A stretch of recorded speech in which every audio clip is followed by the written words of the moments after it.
অনেক দিন কোথাও ঘুরতে যাওয়া হয় না, তাই আজকে ভাবলাম যে চলো একটু কোথাও ঘুরতে যাওয়া যাক। তো আজকে যেহেতু সুন্দর ওয়েদার, বৃষ্টির ওয়েদার, তো আজকে ভাবলাম চলো একটু ঘুরে আসি। তো বৃষ্টির ওয়েদার কার না ঘুরতে ভালো লাগে, আমার তো খুব ভালো লাগে। তোমাদের কেমন লাগে একটু জানিও।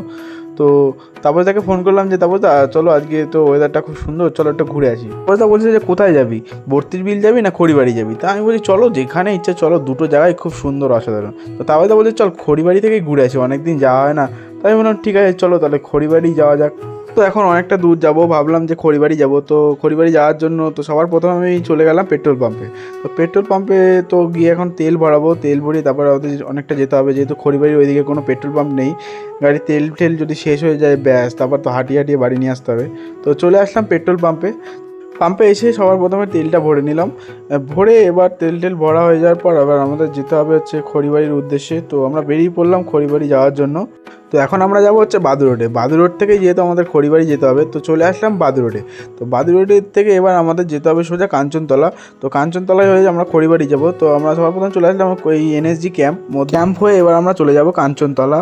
কাঞ্চনতলা থেকেই যেহেতু আমাদের এখান থেকে সোজা যেতে হবে হচ্ছে খড়িবাড়ি।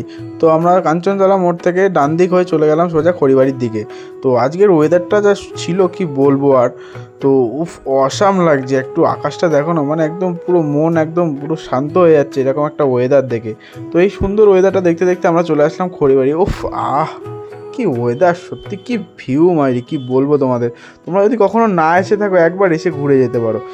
অসাম জায়গা, কি বলবো আর। মানে একদম সূর্যটা দেখে তো আমি একদম পুরো ফিদা। তো সবার প্রথমে গাড়িটারি সাইড করে আমি চলে আসলাম একটা চায়ের দোকানে।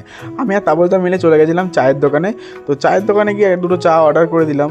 তো দুটো চা অর্ডার করে দিলাম, দামটা যেহেতু শুনিনি, বাট দুটো চা দিল, দুটো চা নিয়ে নিল 50 টাকা। চায়ের দাম শুনে আমার তো রীতিমতো মাথায় হাত, ভাবছি এখানে একটা চায়েরই দোকান করবো। তারপর চা খেতে খেতে আস্তে আস্তে সুন্দর এই দৃশ্যটা দেখতে দেখতে আস্তে আস্তে বিকেল হতে লাগলো।